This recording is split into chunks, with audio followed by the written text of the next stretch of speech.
thank you very much for the introduction, and good evening, everyone. Welcome to this evening's Commonwealth Club and World Affairs program. Our topic today is the Energy Transition Challenge. I'm Mark Patel. I'm a senior partner with McKinsey, part of our global sustainability leadership.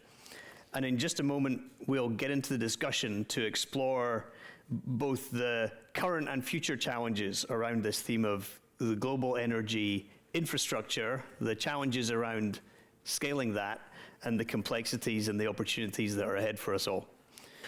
All right, before I take a seat, let me first of all thank the panel here for joining us. Great to have you all in person here with us. Joining me tonight are three leaders in sustainability from, I think, a varied, different set of backgrounds. So let me introduce them one at a time. I'm going to start with Katrina Raimo. Thank you for joining us, Katrina. Katrina is Senior Vice President of Corporate Finance and Sustainability at Equinix. I've been asked by Katrina to clarify, Equinix is not Equinox. If any of you are here for a workout, you need to leave and go down the street. We can do that too. It's sustainable, right? Equinix is a leading player in digital infrastructure. I'll say a little bit more about that in a moment, but let me say a bit more about Katrina first. Katrina's been at Equinix since 2011, I believe. And she joined Equinix after a number of different roles in industry. She has herself an MBA from MIT, a BA in biology, I was excited to learn, from Harvard. She joined Equinix in 2011, but Equinix, I also discovered, was founded in 1998 by two facilities managers from Digital Corporation, which I thought was a very interesting thread to go from being facilities managers in one of our long-standing, one of the early technology innovators, to then realizing there was an opportunity around the physical location and the facilities that would house infrastructure. It's grown to be one of the largest global players in data center infrastructure. It's over $8 billion in revenue, over 260 data centers, I understand, in 33 countries and 5 continents. And as we'll hear, I think, from you, Katrina, you're really at the eye of the storm as we face up to what it requires to build out the infrastructure to support the AI wave that we're all experiencing, housing and fueling the millions of GPUs and compute infrastructure that goes into that. So delighted to have you here, and thank you for joining us. Next is Mekhala Krishnan, who I'm delighted to say is a colleague of mine at McKinsey, a partner in the McKinsey Global Institute, co-author of the McKinsey Global Institute report, The Hard Stuff, Navigating the Physical Realities of the Energy Transition. So we're counting on you to share some of those insights today. She's also one of my close collaborators and colleagues, and one of the inspirational leaders in our sustainability practice. And you may have seen her before. She's one of the most sought after of my colleagues externally. She's frequently a commentator on climate and climate risk. She serves on the Bretton Woods Committee and Working Group on Climate Finance, on the board of the Global Fund for Women, and was previously an advisor at the Brookings Institute. She has both a PhD and an MS in mechanical engineering from Cornell and a bachelor's in mechanical engineering from IIT. And then last but not least, Scott Jacobs. Okay. Scott, among other things, is the CEO and co-founder of Generate Capital. Generate is a public benefit corporation which builds, owns, operates, and finances assets in sustainable energy, in sustainable mobility, in water, waste, agriculture. I'm sure I'm missing some others as well, but that's a pretty good list to get started. Scott's also a dear friend and an inspiring example of a founder with the commitment and the vision to address the climate challenge. In just a decade, he and his partners have created a platform that has already invested over $10 billion directly, and I'm going to say many multiples of that have been catalyzed by the investments that you've made. I think just to reflect, that is a huge number in a short period of time. And he'll be the first to tell you that Generate is a business, not a fund, and that the single greatest focus for him is on hiring and empowering the talent to lead the energy transition.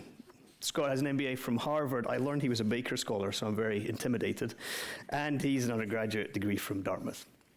So thank you again, each of you, for joining us here. All three of you are leaders supporting in the deployment and the scaling of the technologies that we're going to talk about around the energy transition.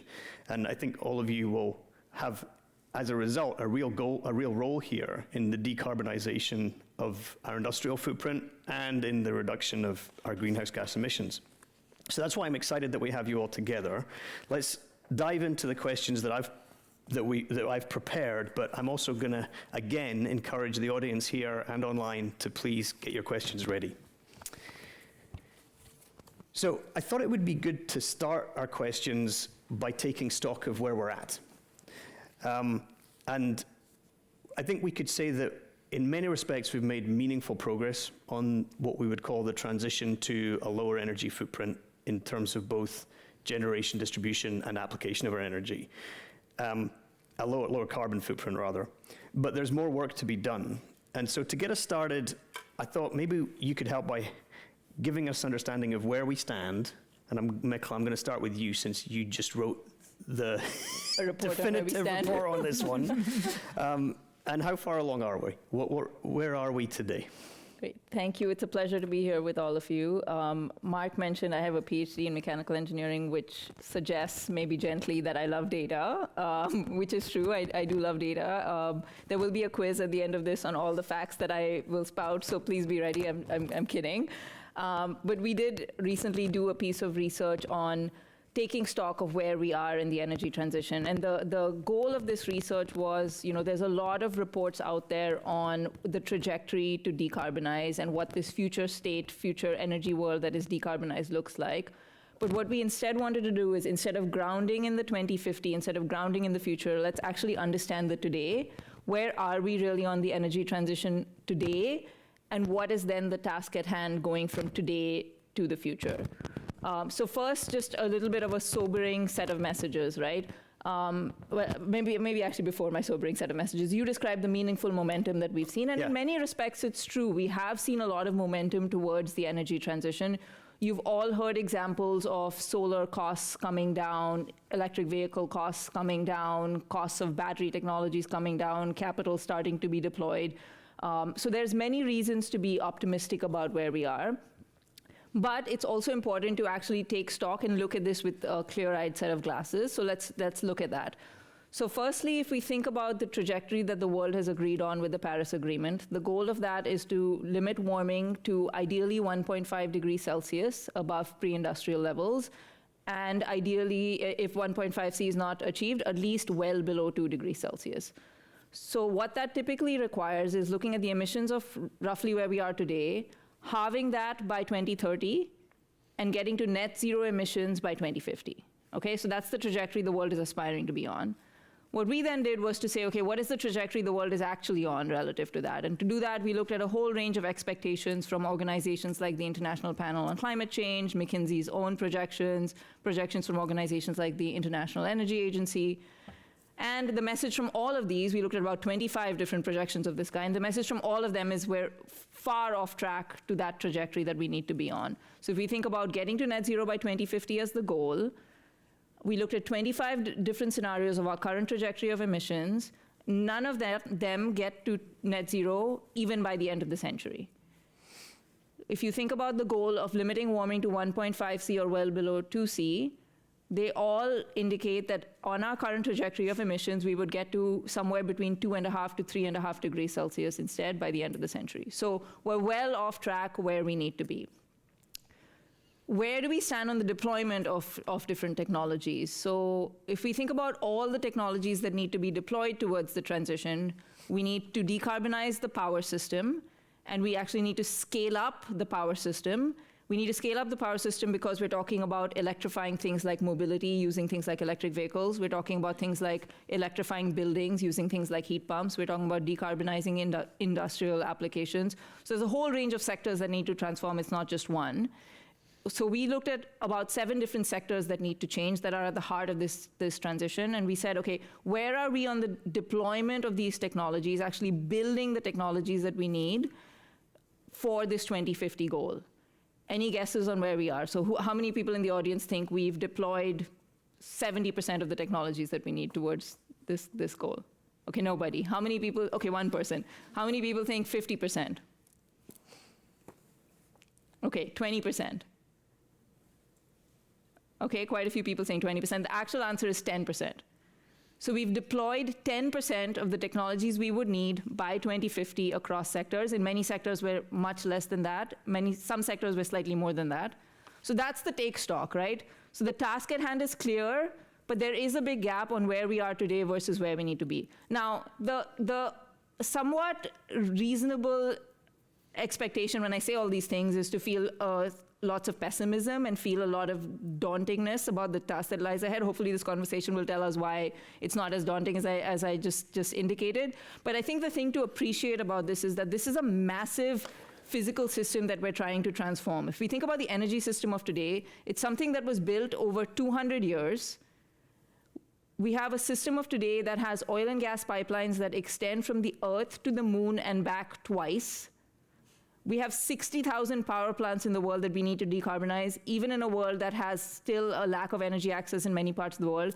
We have 1.5 billion vehicles on the road that are internal combustion engine vehicles. So this is a massive physical transformation. We shouldn't be surprised we're at 10%, but actually facing these realities, facing these numbers and these statistics will help us think about how do we get from that 10% to the 100%. So I'll stop there.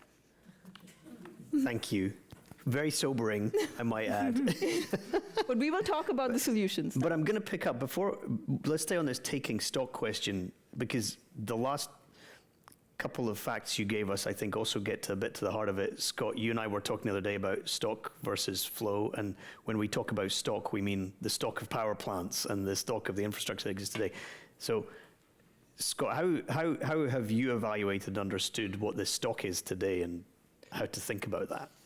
Well, I agree with all of the points that we just heard about and how hard this problem is because of the physical nature of it. And it's interesting, we're sitting here in the heart of Silicon Valley, where innovation and invention thrive, and where we invent things and they get deployed super easily throughout the world and scale new ideas from, literally a sheet of paper to amazing commercial success and billions of installations all around the world, because the distribution of digital things is so easy, and especially when you're not trying to replace physical infrastructure. What we focus on at Generate is the stuff that is really hard. We refer often to a prior McKinsey report that talks about how big the challenge is on the energy transition from a financial standpoint. And we're talking, I think, about $9 trillion per year that we need to invest to rebuild the world. We're literally rebuilding the world. And of course, that's many trillions of dollars.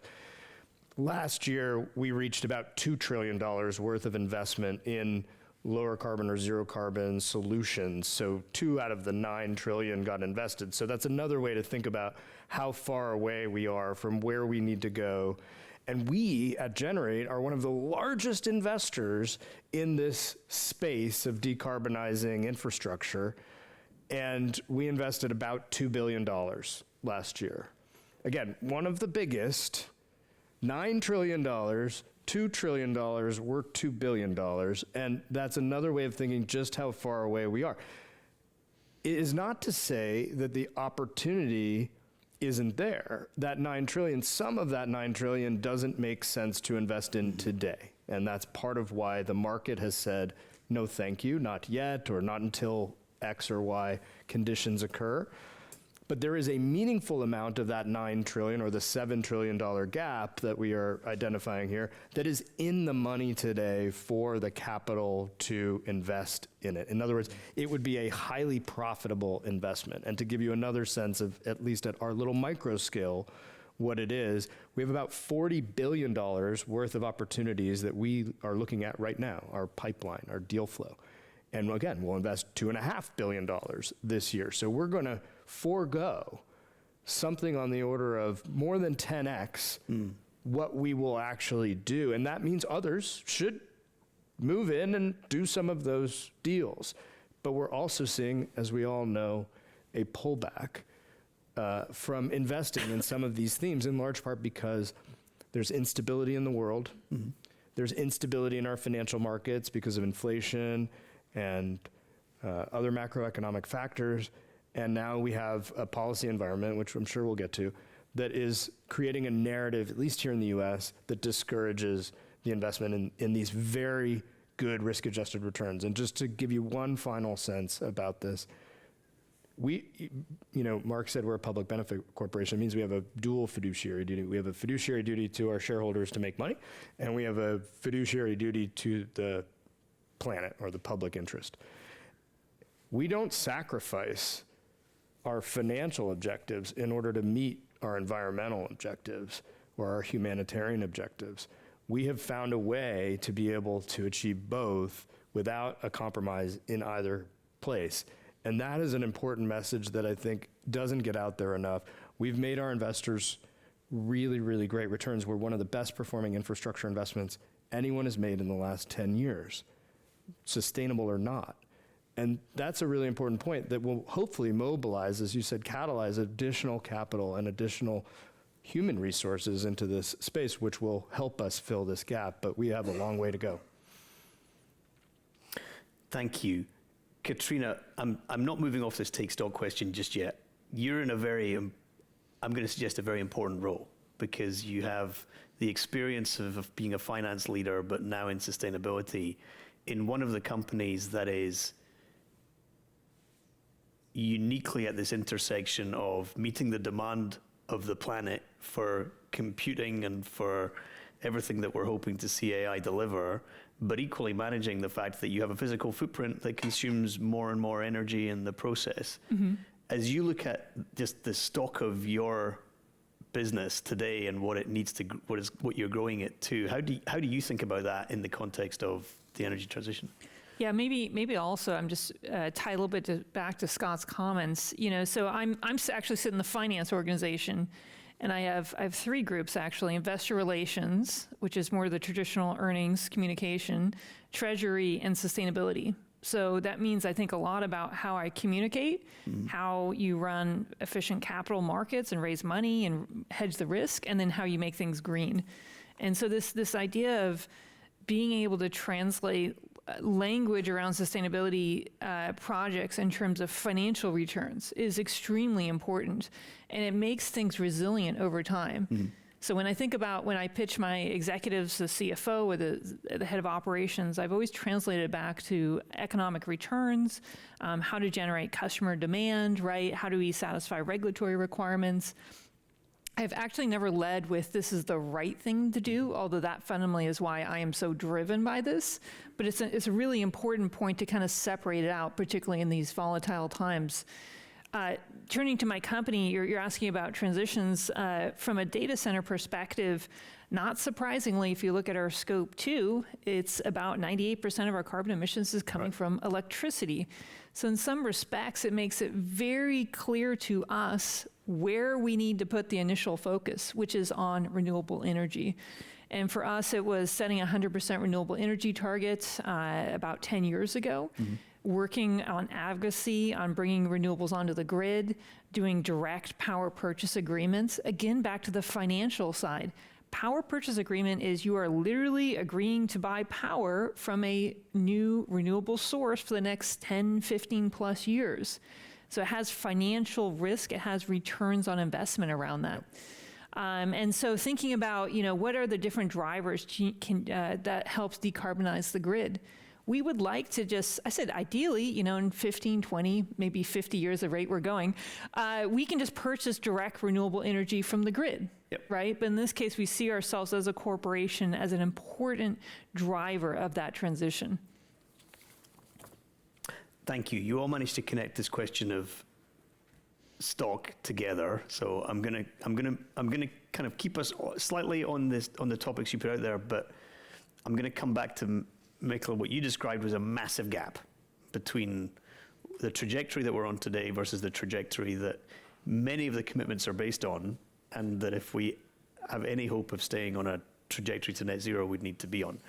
So that implies some material shift in our trajectory and scale. So let me take this theme of scaling. And I'm picking up on your point about the fact that we've only deployed about 10% today of what we need to in terms of technologies. Okay, so what do we need to do to change this rate of scaling? Are there, first of all, should we even believe that we can change it? And if so, what do we have to believe? And what, if anything, are the examples of showing that we can do that? And I'm gonna start at that end first. Scott, do you want to get us kicked off? Well, you know, I have to believe we can get there because otherwise we all should just bury our heads in the sand or go to a beach, literally, and hope for the best. We really do need to rebuild the world, and this stock and flow problem will keep coming up in the scale question. As I was saying about innovation, or even the money that was invested last year, that's the flow. And what is actually the problem is that we've got to remove the existing stock. And so maybe some of you will remember there was this program from the federal government about 10 years ago called the Cash for Clunkers program, where the federal government offered people an incentive to take their gas-guzzling cars off the road, and they would get an incentive to buy a more efficient vehicle. We kind of need that for our entire power plant infrastructure. We kind of need that for our entire building stock, but we're not going to be able to do that in a Cash for Clunkers program from any government because no one can afford it. So on the one hand, you can be optimistic thinking that the new build stuff or the new things that are on offer are better from an environmental standpoint and an economic standpoint than the existing stock. But it's very hard to take existing stock offline, and it's very hard to even have the incentive to take it offline. So the good news, and we'll talk about this, is that for the first time in multiple decades, the United States has electricity demand growth from folks like the data centers and from the built environment that's decarbonizing by going electric from natural gas and other heating sources, and from the electric vehicle demand. And that presents an opportunity to build new stuff that is proportionally more, low carbon, but we still haven't dealt with the fact that we've got all of these existing buildings, these existing power plants, these existing pipelines, as you described, that are, frankly, still pretty effective and hard, therefore, to decide to take offline. So there's a transition. That's why we call it an energy transition. And it isn't happening fast enough because of this just physical reality that Nicola's been talking about. Is it just the physical reality, or are there other forces that... Yeah, let me add two more types of forces, which are still in the physical realm, but it's above and beyond the stock versus flow problem, which I think is very real, right? I mean, if you talk about cars on the road, an average car on the road is on the road for 15 years. If you're only replacing with a new car every time you run out of the 15 years, then the timeline for replacing the vehicles on the road is going to take time. So that's a very real problem. But there's two other kinds of physical realities maybe that I can talk about. So remember I said we're 10% of the way there. So we asked ourselves in this research that Mark described, what is it going to take to get from the 10% to the 100%? So of course there's a financing question, there's a stock flow question, but there's also just this very real question of, can we build things at the pace that we need to build them? And when we build them, do they actually work, right? So do we have the technologies? Do they work? Can we build them at the pace that we need? And by the way, it's not just about building the technologies, it's about building the supply chains to support the technologies, the infrastructure to support the technologies. So to have an EV on the road, you need the manufacturing of the EV, and you also need the charging infrastructure associated with the EV. So there's an entire system that needs to be built.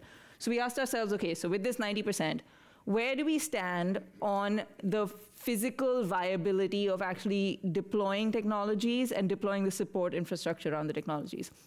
And it was very interesting. If we go back to the start of this conversation, some momentum, some challenges. We said, okay, if we think about all the emissions today and going from that 10% to the 100%, what we found was that about half of the emissions that remain in the system today, about half is really a scaling and a debottlenecking challenge. So this is areas where we just need to figure out how we build faster, how we replace faster. If you think about building transmission and distribution lines in the US today, it can take anywhere from 10 to 15 years. If you think about getting a new mine for things like rare earth minerals or lithium or cobalt that are needed for batteries for electric vehicles, that can take 10 to 15 years. Many of you have probably tried to get someone to come in and put a new heat pump in your home. That takes time. So all of this fundamental bottlenecks associated with scaling, which is just taking the time that we take today to scale and deploy and build things, and shortening that. Some of that, by the way, is also just the right skills in the workforce to deploy these technologies. So half of emissions is just this scaling issue. Another half of emissions, though, we find are associated with the technologies where there is still a performance gap, where the technology might cost, the low emissions technology might cost more than the traditional alternative, where it's actually, the technologies are so nascent that the case for the technology hasn't been proven. This is things like decarbonizing industry. So decarbonizing the steel sector, for example, involves scaling up hydrogen or scaling up carbon capture. So there's just much more performance improvement and proving of these technologies that need to happen. So if you think about this, half and half, right? So if you think about the optimism versus pessimism case, we actually come up exactly halfway there, where about half is a scaling problem, half is an innovation problem. And you can then think about tackling that, right? So for the scaling, there's of course a need to think about policy and think about reducing permitting timelines and think about building skills, think about certain forms of capital that are good at scaling.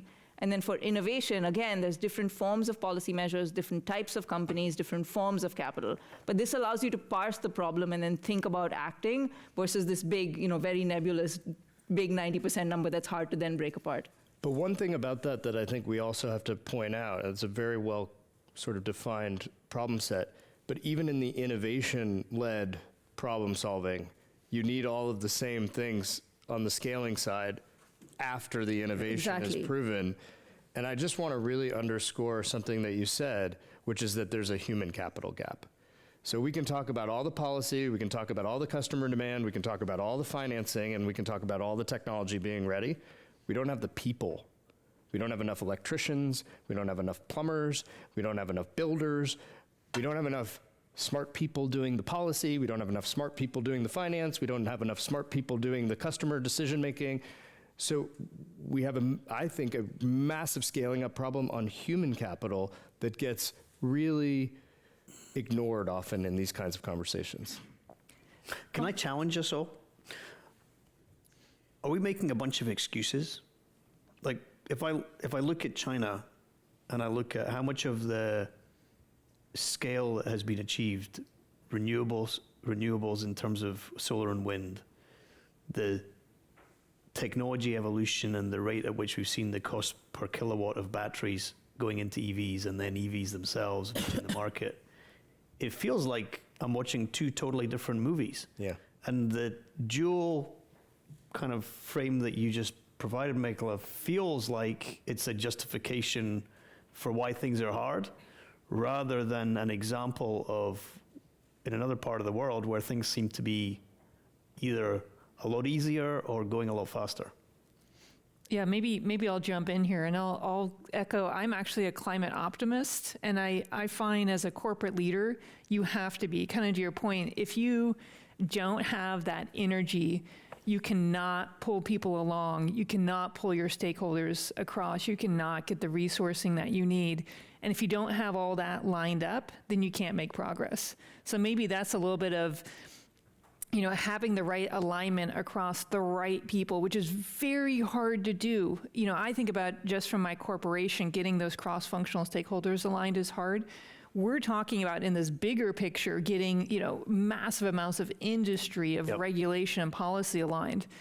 But for me, one thing that helped was, as a corporation, you can calculate out what your footprint is. And so when you feel like other parts aren't moving, the team focuses on what we can do. Yep. And it is very inspiring that when you start moving what feels like a block up a hill sometimes, and you start making progress and you make sure you showcase that on your earnings call, that suddenly your competitors are starting to showcase what they're doing. Yep. And so you absolutely can have an amplification effect, not just at your corporation, but across your community, across your broader peer set. And when you show that interest in the industry and you pitch it correctly from a communication perspective, you can pull larger groups along. Can I also answer your question in a way that is going to completely reveal that I'm an engineer? When we did the research, we actually debated a lot how to position the findings of the work, okay? For precisely this reason, right? That would people, and we called the report the hard stuff, a little bit provocatively and tongue-in-cheek, because we were, of course, talking about the hard stuff in the sense of the physical things, but also, oh, is it actually hard, right? Mm-hmm. And so we debated a lot how to talk about these findings. And I have this colleague that is given to finding incredible quotes out there in the world. And he found this quote from Albert Einstein, which eventually then became something we took as inspiration of the work, right? So apparently this quote has been attributed to Einstein. Nobody knows for sure if it is actually an Einstein quote. But the quote goes, if I had 60 minutes to solve a problem, I would spend 55 minutes thinking about the problem and 5 minutes thinking about the solution. And so to me, that actually underscores the thing that is so special about the type of conversation we've been having. It might seem like it's a conversation about problems, but actually what it tells you is how you go about solving the problem, right? So again, it goes to this point about there's a portion of the problem that's a scaling issue now, but by knowing that, you can think about how do you solve the scaling issue. And there's a portion of the problem that's an innovation issue now, a scaling issue in the future, but by knowing that, you then know how to address the innovation problem, right? You know which parts are an innovation problem. So to me, it's a way to actually parse the problem, take something that feels big and daunting, and then break it into sizable chunks. Okay. So you just helped me to, my whole body, did you see it relax the there tension when you did relaxed. that? Yeah, 'cause we're swimming in the problem. And now everyone has We're swimming in the problem, and that's okay. Yeah, what that's you okay. just It's told the us. Einstein code has made it all Great. okay. Thank you. Yeah, I'm much more relaxed now. Yeah. But the other reason to be optimistic is that it is moving, right? There are success stories.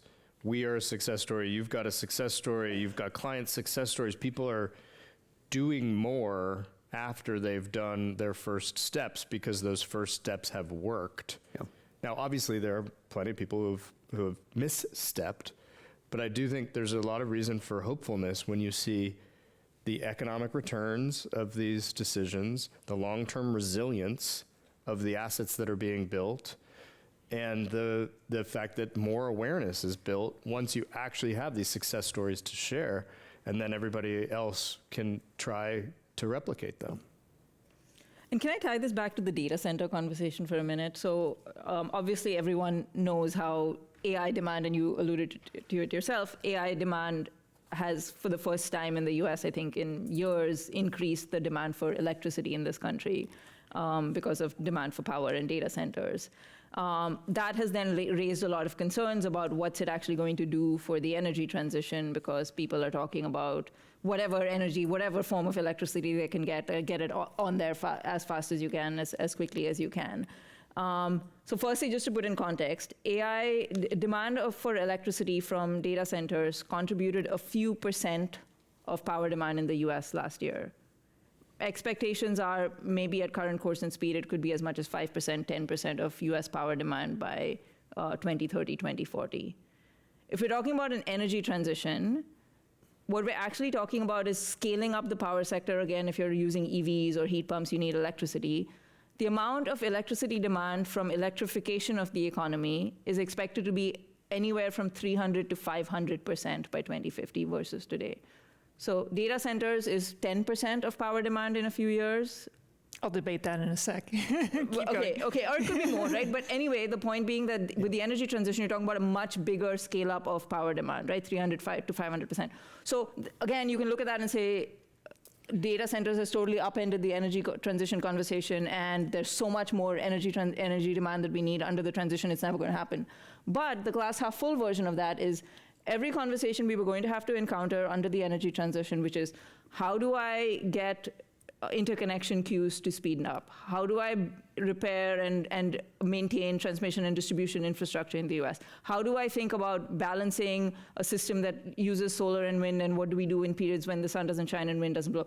These are conversations we were going to have anyway down the road under the energy transition, and we're being forced to have them today. That's the glass half full news. We're being forced to grapple with this. And to your example, if providers of data centers can accelerate the scale up of renewable energy, that's actually good news for the energy transition. So anyway, that's another example where you can look at it as glass half empty, but there is a glass half full story. Yeah, I would just add, regardless of how we got there, whether originally it was the climate focus, the focus on power, to now just the intersection of climate, electrification, industrialization, plus you have AI on top of that, power is front and center everywhere.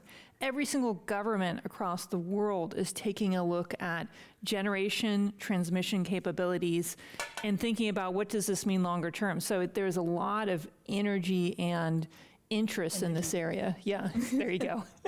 Okay, I'm going to keep us going. Mekla, you're our resident engineer, but Katrina and Scott, you're our resident finance geeks. So I'm going to flip to the finance question. We've kind of alluded to it. And obviously the financing and this, how we fund things and where we get the capital from, but also how we apply it is going to be critical in this transition. So maybe I'll start with you, Katrina, but how do you think about the role of finance, bridging the gap to innovation deployment, taking some risks, maybe not risks, maybe that's the wrong word, leaning in to make sure that we can get to the outcomes that we're describing? Absolutely, and finance is absolutely critical, right? It's the key source that drives the change. And for us as a data center provider, as I was saying, we run actual returns models on the investments. And the great thing is, whether my story is I'm doing energy efficiency to reduce my carbon budget, or I'm doing energy efficiency to free up capacity to sell to more customers, it's the same story, right? And so being able to marry those two together, and I really define sustainability as using your resources wisely. Who would not want to do that, right? That absolutely makes economic sense, to be looking at how you're using your energy, water, other resources wisely. Another thing we did, and this is more with my treasury hat, is how do you raise capital? And we went through the process of issuing our first green bonds as a company about 5 years ago. And it was a really interesting process. So with my financial hat on, the one reason you want to do green bonds is it attracts a larger pool of investors so we can raise more. And then you have slightly better credit spread. So you're not having to pay as much interest. We've saved about 30 million over time. So we've issued 7 billion of green bonds, one of the largest issuers of US green bonds. Now that's the financial side. At the same time, I found it exceptionally effective to, one, showcase the projects that the sustainability teams were working on, not just my team, but the operations team, the procurement team. And so those teams get better visibility internally. They're going up at the company meetings. People are getting excited about it. And the other thing is alignment. It is really hard to get alignment across a corporation on what do you want to focus on and what's classified as sustainable. So you have to put together this green finance framework. And it really was the first hard conversation we had as an overall cross-functional leadership on what are we going to classify as our green bond being allocated against? You know, it's green buildings, what's our certification program? And I told the team, okay, if we do this, we got to do this. So we need to track against it over time. And we have to issue reports so we're held accountable. And it was a big project to get that framework in place. It took about 4 or 5 months of debate before our first green bond, but it helped kind of set up the company on a global basis to define what did we think about was sustainability. Mm-hmm. Super. That's great.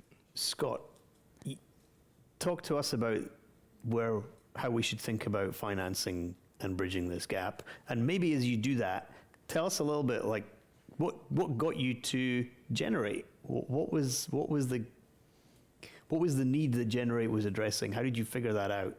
And how are you said you're doing 2 billion of the 40 that you could do. Well, how are you going to get to the 40? So the origin story, which Mark might remember, is that we were working together at McKinsey, and I was doing exactly what you said, Katrina, about trying to focus people on the economic value proposition of this resource efficiency equation. Doing more with less of our precious resources is the productivity engine that has propelled the economy for the last 200 years. It's just been mostly about getting more out of our labor with the agricultural revolution, the digital revolution, and the industrial revolution.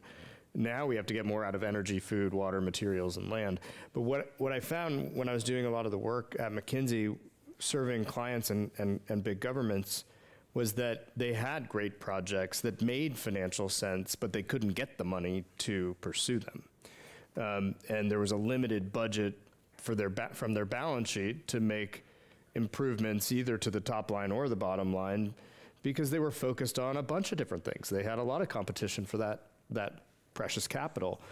And so I went to the investment banks and I said, hey, can you help our common client, name your favorite chemical company or whatever, who turns energy into chemicals, and they've got this energy efficiency program where they've delivered tremendous value to the bottom line over a period of time. And their board said stop, because their board was focused on short-term indicators, not longer-term cost savings. Their short-term indicators are really about, revenue on a quarter-to-quarter basis. So let's go to the investment banks who arrange financing to, solve this problem by having a third-party capital provider. And the investment banks, we could name them, they're famous, said, that's not what our clients want to do. And I gave them an example of a project with a very big client of theirs that returned, went from $2 billion to $9 billion. So they invested $2 billion and they got $9 billion back over 6 years. I don't know how many of you in the room would find that to be a compelling investment, but if you could put $2 out and $9 came back with almost zero risk, would you do that? I would do that too. So I didn't understand why the banks said the clients wouldn't do that. So then I went to the big clients, who I thought were their clients, very naively, going to the insurance companies, they have a lot of money, the sovereign wealth funds, they got a lot of money, and the pension funds, they've got a lot of money.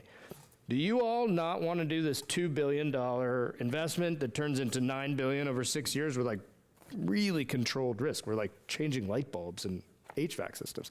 And they're like, Scott, we want to do that every day of the week and twice on Sunday. Where are those deals? And so what I realized is that the real economy, the people like Katrina, the people like the chemical company, and the financial economy were just not in sync. And a lot of it is because of the incentives. And so if you think about what I said, the short-termism of many companies, because their shareholders are forcing them to be short-term oriented, managing for the quarterly earnings report, or the investment bankers who are focused on fees that are generated by doing something quickly and big that they've already done before, so there's not a lot of risk or concern about it. It's a fee. They get a fee from a transaction, not a fee from value creation over the long period of time. And yet the investors, they want value creation over a long period of time. So there was just a missing intermediary or provider of these solutions to the investors and to the customers and to the and to the project developers or technology companies who all actually had these great opportunities to pursue, but no one was putting it all together the right way, with the right incentives, with the right expertise, with the right capabilities. And so one of these sovereign wealth funds said, Scott, go put your money where your mouth is. So I went back to being an entrepreneur, and it, really what we saw was there are opportunities for great returns across energy, food, materials, water, if you took the right approach, if you had the right capital, if you had the right capabilities, the right expertise, and importantly, the right incentives. And if you think about across these value chains, the energy value chain, it's incredibly big and complex. And then if you think about the company's capital structure, well, there's equity and there's debt and there's weird stuff in between.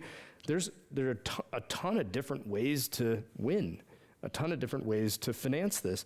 And you need a lot of them in order for this scale problem to be solved. So we said, let's do as much as we can, but importantly, let's make sure we're focused on the hard stuff, the physical assets that require a new type of capital with a new set of capabilities that understand it's an asset by asset physical question, and that had incentives that were truly long-term and aligned with all the stakeholders, back to the public benefit. Most people don't spend the 55 minutes thinking about the problem and spend a lot more time getting on the solving the problem front. And we spent the 59 minutes on the problem, I would say, and we're still working on the solutions, asking for more time, obviously, than the 1 minute, because it takes more than that. But you really, I think, if you think from a first principles basis, you can see how to do this. There is a right way to do the financing. It is about having the right incentives, having creativity, and having the right type of capital behind you also that has the right expectations, so that you have the alignment that allows you to do this work. With everything you described, have you flipped those banks and bankers? Are they now coming to you and asking to be part of it? We're a very good client of those investment banks these days. We're doing, billions of dollars worth of financing activity every year. And so, they see fees as available working with Generate. It is the case that that the world has come a long way. So 11 years ago, when I did start this, we went out to try to raise $50 million, 50. And we were lucky, we got a lot of support. We turned away actually $350 million because we weren't sure what we would do with it yet.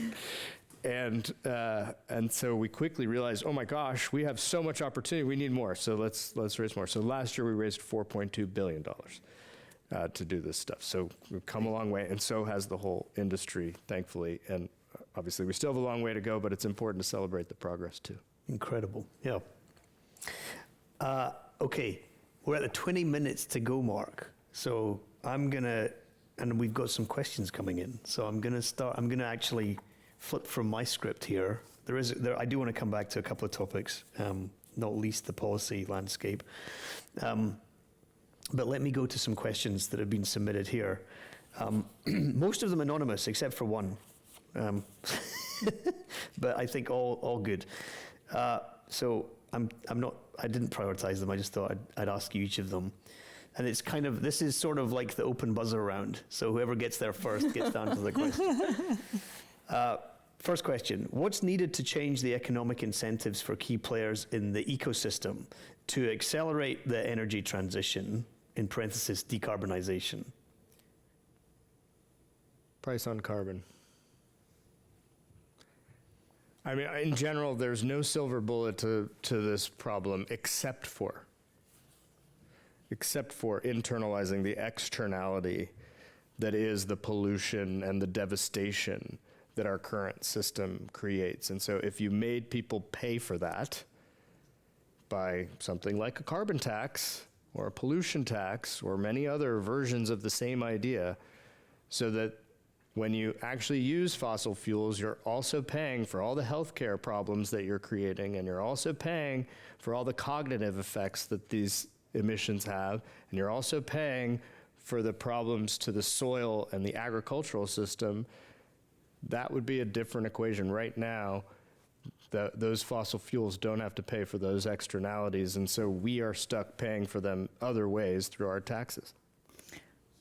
Maybe just adding to that, right? So getting, instead of engineering wonky, economist wonky for a moment, there's at least two kinds of quote unquote market failures in this system. So one is the one that you described, which is that to get the transition to work, you need to encourage lower use of high emissions technologies and disincentivize the use of high emissions technologies. And from an economic theory standpoint, therefore, you think about a price on carbon. At the same time, though, there's a second kind of market failure, which is you need to get the parallel low emissions technologies to work. And just pulling on one policy lever, I think, doesn't solve the second problem. So I do think we need to think about an innovation agenda in parallel to that, which then starts to make the low emissions technologies both viable in terms of performance, but also cost competitive in their own right. And if you think about the technologies, the low emissions technologies that have really taken off, it's been because costs have come down of these technologies enormously, actually. And so I think we need to think about both sides of the equation if we are to get the economics right here. I think Scott has a plant in the audience, because one of the other questions here was, would a $75 per ton carbon tax be helpful, especially if we use the proceeds wisely? So I think you already answered Gerald's question. A little higher would be there. nice. Yes. Yeah. Okay, Katrina, you can help me with this one. All right. Given the US power grid is in a fragile state currently and needs work to be rebuilt, how would you rebuild the grid in a sustainable way? So the grid is interesting because you have essentially, it's a fragmented grid, right? So I think you have to think about both the generation and the transmission capabilities and how you bring that up. I think too, I do worry about the U.S. market. It is in a difficult, volatile market right now, and projects that I think projects that have decent financial returns, you're just finding it challenging. The other thing I've seen from the power purchase agreements is just with inflation and the supply side, it's gotten harder to actually find good power purchase agreements too. So I think anything that helps kind of unlock the addition of whether it's solar or wind would be one part. And then this is just a general comment overall. We got to figure out the energy storage piece of the equation, right? You literally have generation that in some areas that is not going anywhere, right? And you have transmission loss. And so we have to figure out the energy storage capabilities. We've done some things around our data centers, so don't think of us just as consumers of energy, think of us as grid assets, meaning during the Texas farms, we had Texas storms, the grid was under tremendous strain. And so data centers have the capability to do demand response, meaning if the utility will call us up and say the grid is strained, we can actually go offline, run off our own generations. We have generators. And that basically takes a load off a really strained grid, and that capacity can be used for other things. So I think just overall thinking about grid flexibility, what are the steady renewable energy sources, what's the steady clean energy sources? We haven't touched on nuclear yet. But whether it's nuclear traditional or nuclear small modular reactors, really coming back to having a fuller story beyond just renewable, I also think is part of the solution. I'm glad you mentioned nuclear. I'm going to come to that in a minute in the context of technologies and how we should think about them. There's one other question that I did want to make sure. It gets to a little bit one of the questions that came before, but I think it adds to it as well, which is the question is, behavioral change made an impact during the pandemic. What would it take to influence behavior, and how much would it move the needle? And I guess behavior can be us as individuals, consumers, but it can also be companies and countries. How would you think about that one? Maybe I can start. So I think the thing that makes the energy transition hard is, unfortunately, there is no one single silver bullet. Maybe the carbon price, to Scott's point. That was a good one. From a technology standpoint, from an action standpoint, there is no one silver bullet. So if you think about behavioral solutions, and I think about them a little bit maybe narrowly, which is things that individual consumers or even companies as buyers can do to change their practices. It can make a difference, and it is an important part of the mix, but unfortunately it's not by any means large. So if you think about COVID and what happened during COVID, we shut down the global economy.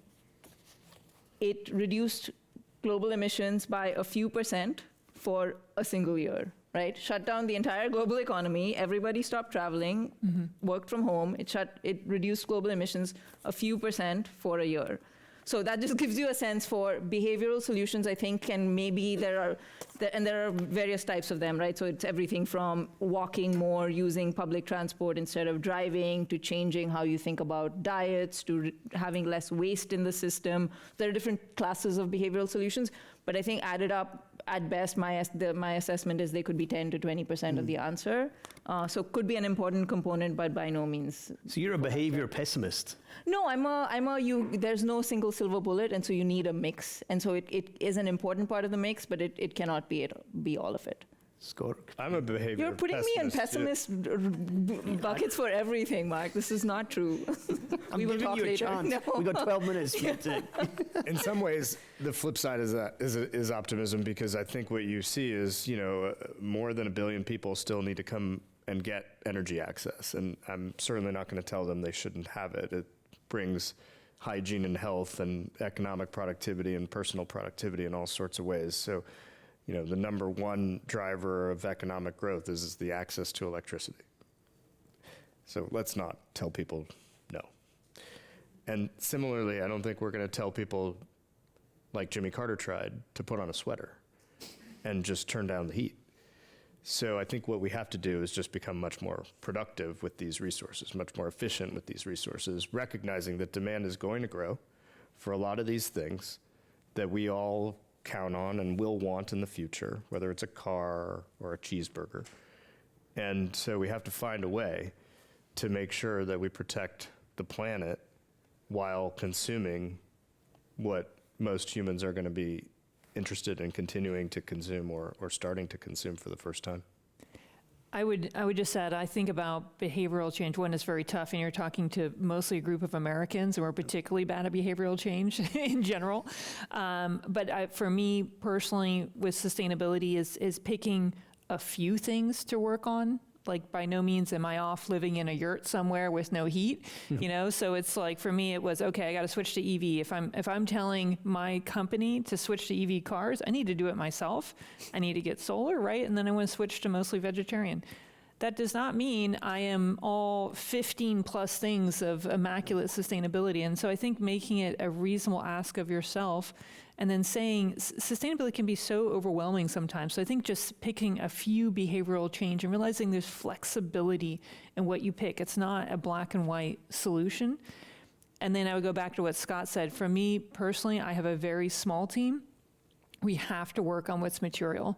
Mm-hmm. So as much as I would love to be running some of the green teams that are out there planting trees, and I do help out with that, my team, I say focus on the big material chunky pieces that we need to do. And then let's engage, we have 13,000 employees. Let's set up green teams, and those local engagements can help drum up interest and environmental energy beyond just what we're working on. Okay, I think we have the second round of questions. And I think it's people have loosened up and they've kind of started to want to challenge you. They look longer. So I was going to come back to nuclear, but some of the audience have come to nuclear for us. So let me read the full question to you. Recycling of nuclear waste has been made impossible by the Nuclear Non-Proliferation Treaty, implying a major limitation of nuclear energy generation. Do you think that there exists a world where we decarbonize without nuclear?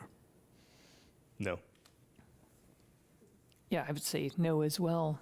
And why would we, right? I actually think it was a mistake to shut down some of the nuclear plants, like in Germany, right? You need that base grid load, and is certainly maybe at some point we move away from it, but it's an important part of the transition, and we need it. And then innovation, right? How can we get the next generation of nuclear plants? Safety, right? We're talking about fuel. What is that version? I'm hoping I see fusion in my life, right? The next 20 years, I see some very young folks in the front row, right? What's that going to look like 20 to 30 years out?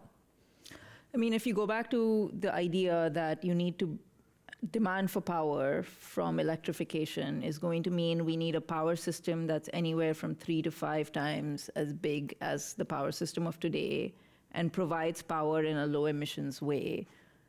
Every technology needs to be in the mix somewhere, and we are starting to see more and more countries actually saying that they are going to invest in nuclear because this realization, this is coming to them. We've seen lots of countries make commitments to nuclear. I think beyond the challenge around what to do with waste and managing the risk perceptions around nuclear, there are very real questions around bringing costs down and construction timelines, et cetera. So when it starts to become a big part of the mix, I think is an open question. But I think the fact that it has to be somewhere in the mix, that I think is being increasingly accepted. The point you just made, and it's why I think the question is also very thoughtfully written around nuclear waste, because it's one example of the constraints to scaling nuclear that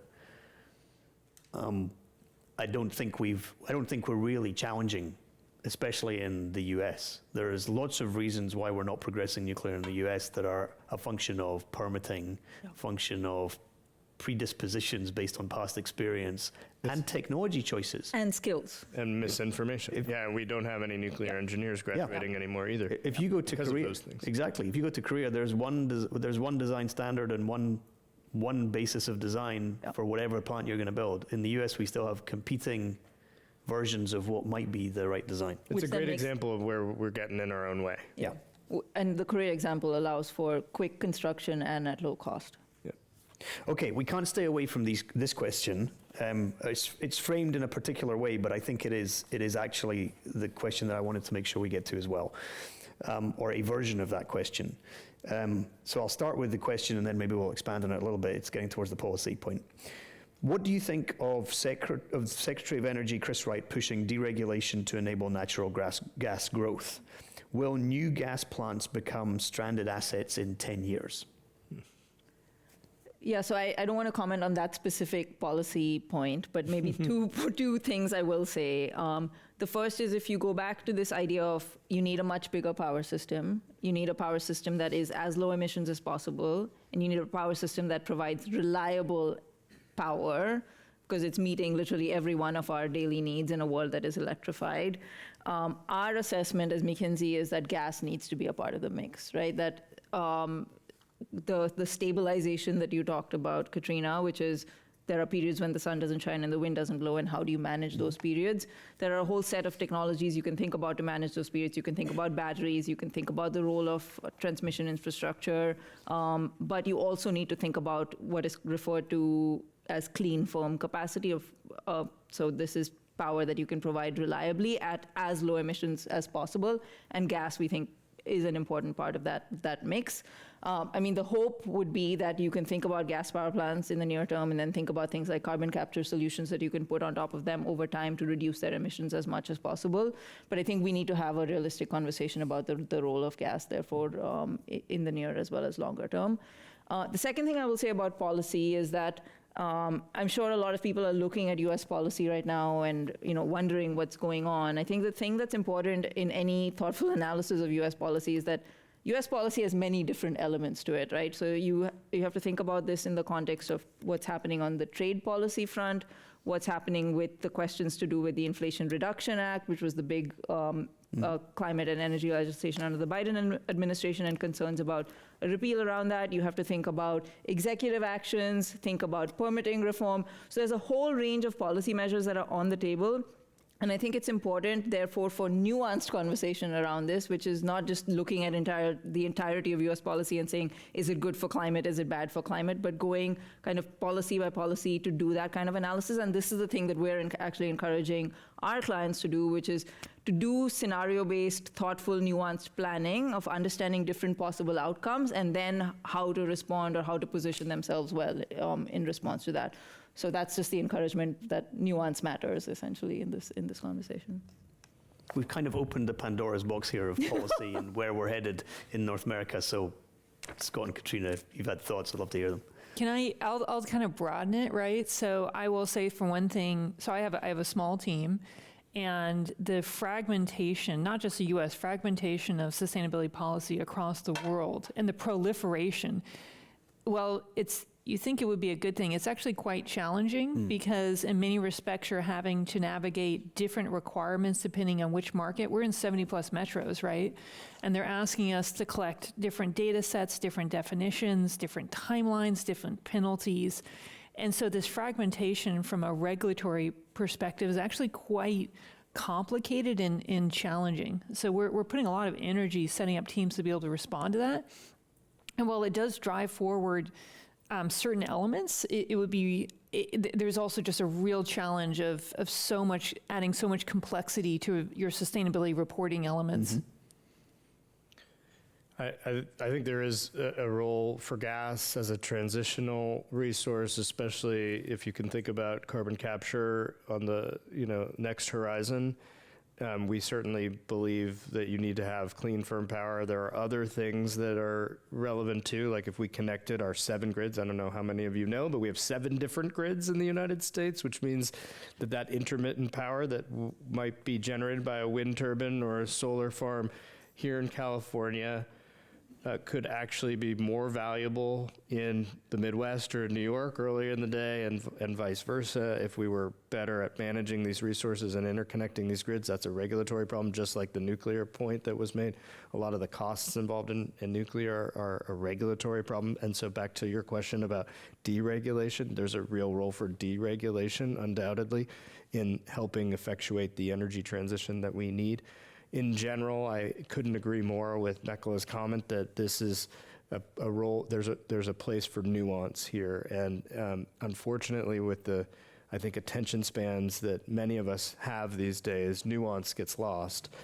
140 characters or whatever the standard is now for some of these social media platforms doesn't give you an opportunity for nuance or for debate even. You don't even get to talk about 2 different perspectives, much less many different perspectives with that kind of media environment. And so we, I think, would double down on that encouragement that you need to be thoughtful, you need to actually do analyses, you actually need to give plenty of different points of view the opportunity to present their points of view, and then you need to make intelligent decisions that weigh lots of costs and benefits, and frankly, perfect is often the enemy of the good.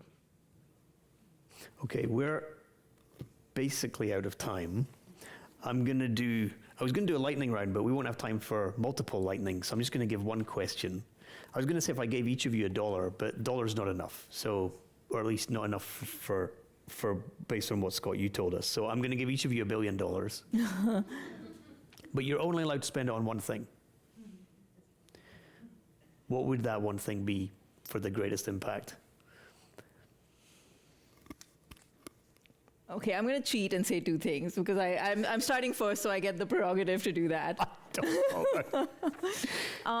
I think I would take half, or maybe 3/4, and I would spend it on the low-hanging fruit, okay?